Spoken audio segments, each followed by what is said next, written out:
আপনার সন্তান বা যে কেউই হঠাৎ বড় ধরনের বিপদে পড়তে পারে। এই যে দেখুন, বৈদ্যুতিক খুঁটিগুলোকে টানা দিয়ে মজবুতভাবে রাখার জন্য এক ধরনের তার ব্যবহার করা হয়, বিভিন্ন কিছুর সাথে আটকে রাখা হয়, মাটির সাথে অথবা বিভিন্ন শক্ত কোনো উপাদানের সাথে।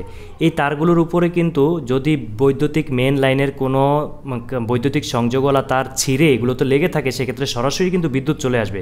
কেউ যখন স্পর্শ করবে, বাচ্চারা না বুঝে হঠাৎ কিন্তু সে দুর্ঘটনার শিকার হবে। এই জন্য যখন বৈদ্যুতিক খামের এই টানাগুলো দেওয়া হবে, অবশ্যই নিচের অংশে যাতে এই ধরনের প্লাস্টিকের পাইপ উপর দিয়ে দেওয়া হয় এবং সেটা নিচ পর্যন্ত সুন্দরভাবে সেট আপ করে দেওয়া হয়। এতে করে কেউ যদি এই পাইপটা ধরে, সেক্ষেত্রে সে আর ক্ষতিগ্রস্ত হবে না। যদি আপনার এলাকায় বা আপনার বাসার পাশে এই ধরনের বৈদ্যুতিক খুঁটি কোনো তার থাকে, সেক্ষেত্রে বৈদ্যুতিক লোকরা যখন কাজ করতে আসবে তাদেরকে বলবেন যে এই ধরনের পাইপ যাতে দিয়ে দেয়। যদি তারা না দেয়, সেক্ষেত্রে আপনি নিজের খরচের প্রয়োজনে একটি পাইপ 200 থেকে 300 টাকা নিতে পারে, কিন্তু আপনার এলাকাটি সেফ থাকবে। এই যে দেখুন, এর নিচ থেকে একটি পাইপ, যদিও আরেকটি তার খোলা রয়েছে, পাইপ দিয়ে দেওয়া হয়েছে। এতে করে এটাতে বিদ্যুৎ যদি আসেও, সেক্ষেত্রে পাইপ থাকার কারণে কিন্তু বেঁচে যাবে অবুঝ কোনো শিশু। হয়তো বুঝের কেউ এটা ধরবে না, কিন্তু অনেক শিশুরাই কিন্তু এগুলোতে ধরে ঝুলে থাকে।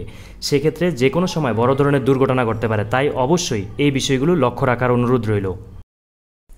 এই ধরনের গুরুত্বপূর্ণ ভিডিও পেতে আমাদের চ্যানেলটি ইউটিউবে সাবস্ক্রাইব করুন এবং ফেসবুকে ফলো করুন। এই ভিডিও সংক্রান্ত কোনো মন্তব্য থাকলে অবশ্যই কমেন্ট করে জানাতে পারেন। ভিডিওটি বেশি বেশি শেয়ার করার অনুরোধ রইল। আল্লাহ হাফেজ।